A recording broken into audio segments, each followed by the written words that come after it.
அனைவருக்கும் வணக்கம். நான் உங்கள் அஸ்ட்ரோ புவனேஸ்வரி பேசுகிறேன். நீங்கள் எல்லோரும் நல்லா இருக்கணும் அப்படிங்கிறத பிரார்த்தனை பண்ணிக்கிறேன். நம்ம இன்றைக்கி பார்க்க போகிறது வந்து பார்த்திங்கன்னா, கும்பராசிக்கு குரு பகவானுடைய வக்ர கிரக பயிற்சி அக்டோபர் மாதம் 3ஆம் தேதி வக்ர கிரக பயிற்சி நடக்க போகுது. இது வந்து பார்த்திங்கன்னா, கும்பராசியை பொறுத்தவரையும் குரு பகவான் வந்து ஒரு யோகாதிபதி, 2-11ஆம் அதிபதி, முக்கியமான பொருளாதாரத்தை வச்சுருக்கிறாரு. எப்படி இருக்க போகிறாரு? வக்ரம் வேற ஆக போகிறாரு.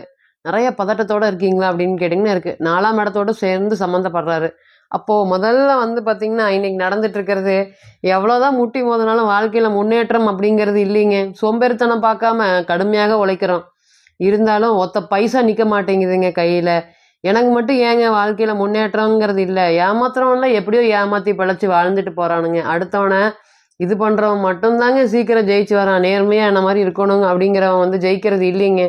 எங்கே போனாலும் என்ன பயிற்சி பலன்கள் சொன்னாலும் ஒன்றும் நடக்க மாட்டேங்குதுங்க அப்படின்னு நீங்கள் வருத்தப்படுறது எனக்கு கேட்குது. குருங்கிற சுபகிரகம் உங்கள் எல்லாருக்குமே தெரியும். அதாவது நவகிரகத்திலேயே ஹீரோ அப்படின்னு சொல்லக்கூடிய குரு பகவான் இன்னைக்கு வந்து வக்ரம் அடைகிறார். இது ஒரு நல்ல மாற்றமா அப்படின்னு கேட்டிங்கன்னா, நல்ல மாற்றம். எப்பொழுதுமே வக்ர கிரக பயிற்சி அப்படிங்கிறது வந்து பார்த்திங்கன்னா, நிறைய போராடினவங்களுக்கு வாழ்க்கையில் ஒரு ரிலீஃப் கொடுக்குமா அப்படின்னு கேட்டிங்கன்னா கொடுக்கும்.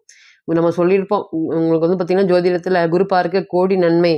குரு நல்லா இருந்தால் யாரையுமே அண்டி படைக்கவே வேண்டியதில்லை, அப்படியே போயிட்டே இருக்கலாம் வாழ்க்கையில் அப்படின்னு. அதே மாதிரி தான் குரு வந்து ராசியை பார்த்தாலும், லக்னாதிபதி பார்த்தாலும், ராசியாதிபதியை பார்த்தாலும், குரு அப்படிங்கிறது வந்து நல்ல கிரகமாக இருக்கிறதுனால யாரை பார்த்தாலும் நம்ம பின்னாடி பேக் அண்ட் சப்போர்ட்டாக ஒருத்தர் இருக்கிற மாதிரி ஒரு ஃபீல் பண்ணிக்கோங்க. அப்போ அந்த மாதிரி தான் குரு பகவானான்னு கேட்டிங்கன்னா பண்ணுவார். ஏன்னா இன்னைக்கு நல்லது பண்ணாரா? கும்பத்தை பொறுத்த வரையும் மன அழுத்தம், அதாவது எப்படி சொல்கிறதுன்னு தெரிலிங்க. வரவன்லாம் எனக்கு அட்வைஸ் கருத்து சொல்லிட்டு இருக்கிறானுங்க. என்னுடைய நிலைமையை பார்த்தீங்களா எப்படி ஆயிடுச்சுன்னு. சாப்பாட்டுக்கே வழி இல்லைங்க. அவன் வந்து அவன்கிட்ட கருத்து சொல்கிறதுக்கோ ஒரு விஷயத்த சொல்கிறதுக்கோ அவனுக்கு தகுதியே இல்லைங்க. என் தகுதி என்ன, அவன் தகுதி என்ன? ஆனால் இன்றைக்கி எனக்கு வந்து அவன் அட்வைஸ் பண்ணிகிட்டு இருக்கிறான். இதே வந்து ஒரு 4-5 வருஷத்துக்கு முன்னாடி கை கீழே தொங்க போட்டு கழுத்தை தொங்க போட்டுட்டு போனானுங்க.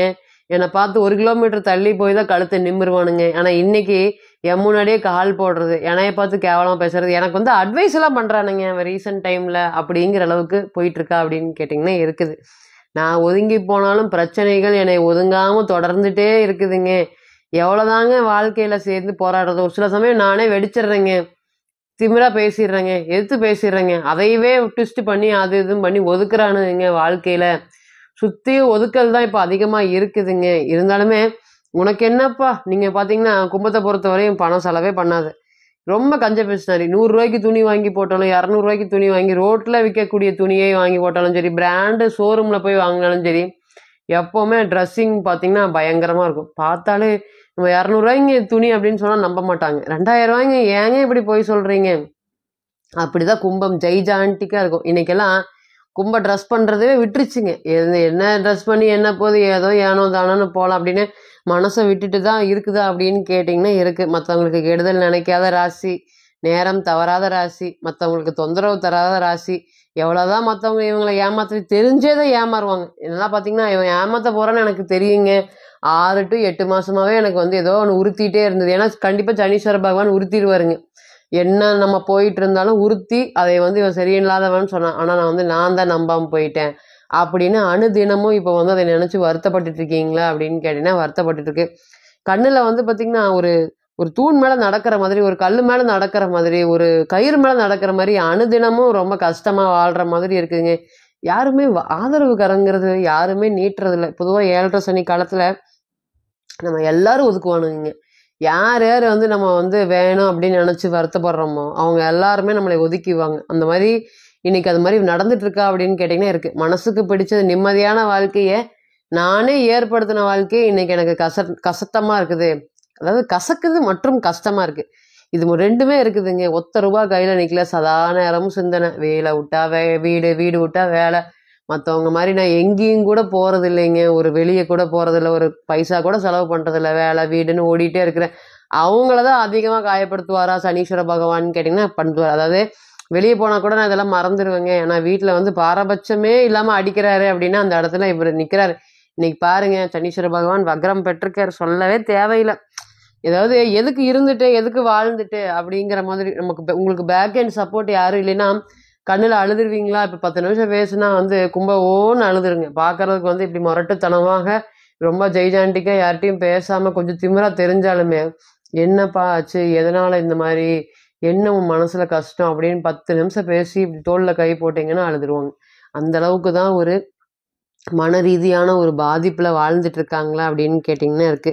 நிறையா விஷயங்கள் இந்த கவர்ச்சி கவர்ச்சி அப்படிங்கிறது வந்து பார்த்திங்கன்னா மற்றவங்களுக்காகவே வந்து இப்படி ஷோ பண்ணுறது, இல்லை வீடு வாங்குறது, இல்லை இடம் வாங்குறது, அதனாலேயே நாங்கள் முடிஞ்சு போயிட்டோம்.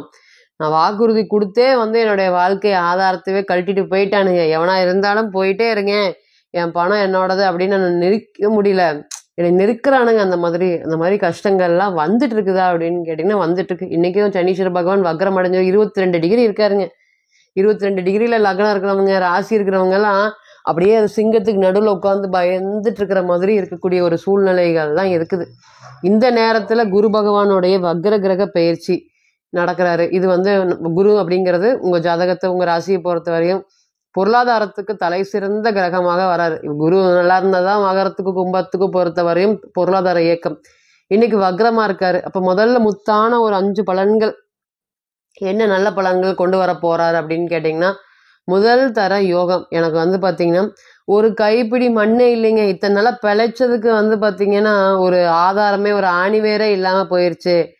இருந்தாலுமே ஏதாவது ஒரு இடம் வாங்கணும்னு கடுமையாக போராடுற, என்ன விஷயம் நடந்தாலும் முட்டி மோதினால மற்றவனுக்கு கிடைக்குது, எனக்கு கிடைக்கவே மாட்டேங்குதுங்க. ஏங்க எங்களுக்கு இடம் விஷயத்தில் மட்டுமே இந்த மாதிரி பிரச்சனைகள் வருது? ஏன்னா பிறந்த கால ஜாதகத்தில் வக்ரமாக இருக்கக்கூடிய நபர்களுக்கு இந்த நேரம் வந்து விவகாரமான இடங்கள் வாங்குறதுக்கு கூட வாய்ப்பு இருக்குது. அதனால் நீங்கள் சொல்லிட்டீங்க நாங்கள் இடம் வாங்கிட்டோம் அப்படின்னு நீங்கள் பண்ணிடக்கூடாது. அந்த இடத்தோட டாக்குமெண்ட்ஸ் எல்லாம் சரியாக இருக்கா, பத்திரமெல்லாம் சரியாக இருக்கா, அது கரெக்டான இடமா அப்படிங்கிறது ரொம்ப யோசித்து கவனமாக பார்த்து வாங்கணும். சீக்கிரம் வந்து விவகாரம் எங்கடா இருக்குது அப்படின்னு நம்மளை சுற்றிட்டு இருக்கு. இப்போ உங்களை அடிக்கணும். அப்போ நீங்கள் எந்த வழியில் வந்து பார்த்திங்கன்னா ஒரு முயற்சி பண்ணுறீங்களோ அது வழி தான் உங்களை அடிக்க முடியும். அப்போ நீங்கள் வந்து பார்த்திங்கன்னா இந்த இடம் வீடு சம்மந்தப்பட்ட விஷயத்தில் கொஞ்சம் கவனம் இல்லாமல் இருந்தீங்கன்னா அந்த வழியில் உங்களை அடிக்கிறதுக்கு பார்ப்பாங்க. அப்போ அந்த மாதிரி பண்ணும்போது நிச்சயமாக நீங்கள் இடம் நிலம் சம்மந்தப்பட்ட இருக்கக்கூடிய பிரச்சனைகள் எல்லாமே படிப்படியாக குறையும். ரெண்டாவது, இடம் வாங்குவதற்கு உண்டான நல்ல நேரம் வருமா அப்படின்னு கேட்டிங்கன்னா வரும். அதனால் வந்து விவகாரமான இடத்த வந்து வாங்கக்கூடாது. அடுத்தது 2வது நல்ல பலன் என்னென்னுட்டா, வாயை கொடுத்து மாட்டிடுவீங்க. இத்தனை நாளாக வந்து போப்பா அப்படின்னு தான் சொன்னால் கூட போடான்னு சொல்லிட்டாங்க அப்படிங்கிற மாதிரி 4 பேர் கிளப்பி விட்டுட்டு இருக்கிறாங்க. இப்போ இனி ஒன்றுமே பேசாமல் என்னை அப்படி கேட்டாங்க, என்னை இப்படி கேட்டாங்கன்னு வெளியே போய் சொல்லி அவமானப்படுத்துறது, அல்லது வந்து அதீத கோபத்தினால வந்து பார்த்திங்கன்னா ஏதாவது ஒரு வார்த்தைகளை விடுறது எல்லாமே இனிமேல் படிப்படியாக குறையும். கம்பீரமாக தலை தூக்கி நிமிர்ந்து வாழ்வதற்கு உண்டான பலன். முதல் தைரியம், தன்னம்பிக்கை, துணிச்சல், இதெல்லாம் சொல்லிட்டே போகலாம். அந்த வார்த்தையெல்லாம் இதெல்லாமே பழையபடி வந்துடுங்க கும்பம். எந்த ஒரு பிரச்சனையும் இனிமேல் வருமா அப்படின்னு கேட்டிங்கன்னா வராது. அடுத்தது 3வது நல்ல பலன் என்ன அப்படின்னு கேட்டிங்கன்னா, நான் ஏற்கனவே வந்து வீட்டில் வசிச்சுட்டு இருக்கேன், வாடகை வீட்டில்.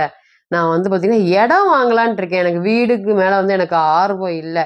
சதா நேரமும் வந்து பார்த்திங்கன்னா வெளியே பணம் கொடுத்து பண்ணுறதெல்லாம் எல்லாரும் ஓடிடுறாங்க. நான் இன்றைக்கி அந்த பணத்தை எல்லாம் வசூல் பண்ணிட்டு வந்து ஒரு இடமா ஒன்று வாங்கலான்னு முயற்சி பண்ணிகிட்ருக்கேன். அந்த நேரம் வாங்கக்கூடிய இடமெல்லாம் ஒரு நல்ல நேரமாக வருமா அப்படின்னு கேட்டிங்கன்னா வரும். அதே போல் வந்து பார்த்திங்கன்னா 4வது நல்ல பலன் என்ன அப்படின்னு கேட்டிங்கன்னா, திருமணம் சம்மந்தப்பட்ட விஷயங்கள். ஏன்னா இன்றைக்கி சூரியன் வந்து ராசிக்கு வந்து உங்களோட ராசிக்கு அஷ்டமஸ்தானத்தில் இப்போ நம்ம பேசும்போது இருக்கார். அடுத்தது 9ஆம் இடத்துக்கு வந்து நீசம்தான் ஆக போகிறார். அதனால் நீங்கள் கலங்க தேவையில்லை. திருமணம் சம்மந்தப்பட்ட விஷயத்தில் இருக்கக்கூடிய தடை தாமதங்கள் எல்லாமே விலகுங்க. அதாவது படிப்படியாக அந்த கேட்டு ஒரு 10 கேட்டு க்ளோஸ் பண்ண மாதிரி இருந்தது எல்லாமே இனி ஒரு கேட்டும் உங்களுக்கு ஓப்பன் ஆகும். அதனால் வந்து பார்த்திங்கன்னா உங்களுடைய வாழ்க்கை தரம் உயர்றதுக்கு உண்டான வேலையை நிச்சயமாக குரு பகவான் செய்வார். அவருடைய அனுகிரகத்தினால இத்தனை நாளாக ஏமாற்றி கொடுக்காம வச்சுருக்காரு. எப்போவுமே குரு வக்ரமாயிட்டு நீங்கள் வச்சுக்கணுங்க. ஏமாத்துவார். அது நல்ல கிரகமாக இருந்தாலும், சனி வக்ரமாக இருந்தாலும், யார் வக்ரமாக இருந்தாலும் அவங்க உங்களை ஏமாற்ற போகிறாங்க. இந்தா வச்சுக்கோ அப்படின்னு சொல்லி கொடுத்து பக்கத்தில் போனோன்னே இல்லையே என்கிட்ட அப்படிம்பார். அந்த மாதிரி தான் ஒரு விஷயங்களும் பக்கத்தில் போய் நமக்கு கிடைக்கும் போது அந்த விஷயம் நம்ம விட்டு காணாமல் போயிடும். இந்த மாதிரி தான் நிறையா வருத்தங்கள் நடந்து அதனால் வந்து நீங்கள் முயற்சி பண்ணுறதே விட்டுட்டீங்க. இப்போ கும்பமெல்லாம் முயற்சி அப்படிங்கிறது எல்லாமே இல்லவே இல்லை. யாராவது ஏதாவது சொன்னால் நடக்கட்டும், நல்லாட்டி போகட்டும் அப்படிங்கிற மாதிரி இருக்குது. இனி வரக்கூடிய காலங்கள் இந்த முயற்சி ஸ்தானம் பலம் பெறுவதனால வீண் விரயங்களும் செலவுகளும் குறைச்சி இனி நமக்கு என்ன, நம்மளுடைய வாழ்க்கையை பார்த்துட்டு போகலாம் அப்படிங்கிற எண்ணங்களை அதிகபட்சமாக தூண்டுவார். மற்றவங்க மாதிரி இல்லாமல் மாற்றி யோசி அப்படின்னு சொல்கிறக்கூடிய அளவுக்கு யோசிக்கக்கூடிய பலன்கள் மாறுபடும். நிறையா விஷயங்கள், கடன் கிடைக்க போகுது, கடன் கிடைக்குதுங்க, எவ்வளோ வேணால் வட்டின்னு சொல்லி அசால்ட்டாக வாங்கிடாதீங்க, கட்ட முடியாது. ஏன்னு கேட்டிங்கன்னா அடுத்தது ராசியில் ராகு பகவான் வராரு. அப்புறம் வட்டி அவன் கொன்று தின்றுவான் உங்களைய. அதனால கடன் வாங்கும்போது ரொம்ப கவனமாக கடன் வாங்குங்க. இன்னைக்கு நல்லா இருக்குது, ஒரு வருஷத்துல கட்டி முடிச்சிடலாம் அப்படின்னு வாங்கினீங்கன்னா அது ஒரு வருஷம் கழிச்சு கட்ட முடியலனா ராகு வருவார், ராகு பயமுறுத்துவார். அப்போ ரொம்ப கவனமாக கடன் சம்மந்தப்பட்ட விஷயங்கள்லாம் வாங்கணும். எவ்வளோ விஷயங்கள் இருந்தாலும், பல விதமான இடையூறுகள் இருந்தாலும், அது எல்லாமே அவங்கள விட்டு மன சிந்தனைகள் எல்லாமே விலகி இனி வரக்கூடிய காலங்களில் தொழில் எப்படி, தொழில் தான் முக்கியம். ஏன்னா கும்பத்தை பொறுத்த வரையும் தொழில் இருந்தால் தாங்க எனக்கு மூச்சு, வாழ்க்கையில் எது போனாலும் நான் பார்த்துருவேன், நான் தொழில் தான் எனக்கு அடி விழுந்துருச்சு அப்படின்னு தொழில் அடிபட்டவங்க எல்லாருக்குமே இனி தொழிலுக்கு உண்டான புதிய வாய்ப்புகளை ஏற்படுத்தி கொடுக்கக்கூடிய காலமாக இருக்கும். சதா நேரமும் அடுத்தவனை பற்றி யோசிச்சுட்டு இருந்த காலம் போய் இனி பாசிட்டிவாக உங்களுக்கு என்ன அப்படிங்கிற பலனை ஏற்படுத்தி கொடுக்கக்கூடிய ஒரு நல்ல நேரமாக இருக்கும் அப்படிங்கிறதுல எந்த ஒரு மாற்றமும் இல்லைங்க. இப்போ நீங்கள் கேட்டு செஞ்சுட்டு இருந்த அனைத்துமே கோச்சார பலன்கள் தான். 40% 60% மட்டுமே பொருந்தும். தனிப்பட்ட ஜாதகத்தை நம்ம எடுத்து தசாபுத்தி நடப்பு அந்தரம் கணிக்கும் போது கிரகம் பெற்ற பலம் பலவீனம் அடிப்படையில் பலன்கள் கூடவோ குறைவோ செய்யும் அப்படிங்கிறதுல ஒருபோது மாற்றம் இல்லைங்க. தனிப்பட்ட ஜாதகத்தை நீங்கள் ஆலோசனை பண்ண விருப்பப்பட்டால் கீழே இருக்கக்கூடிய இந்த நம்பருக்கு காண்டாக்ட் பண்ணுங்கள். நான் வழங்கக்கூடிய நரசிம்மர் உங்கள் எல்லோருக்குமே நல்ல வளமான வாழ்க்கையை ஏற்படுத்தி தர நான் நிச்சயமாக பிரார்த்தனை பண்ணிக்கிறேன். மீண்டும் ஒரு பதிவில் உங்களெல்லாம் சந்திக்கும் வரை உங்களிடமிருந்து விடை பெறுவது உங்கள் அஸ்ட்ரோ புவனேஸ்வரி. நன்றி, வணக்கம்.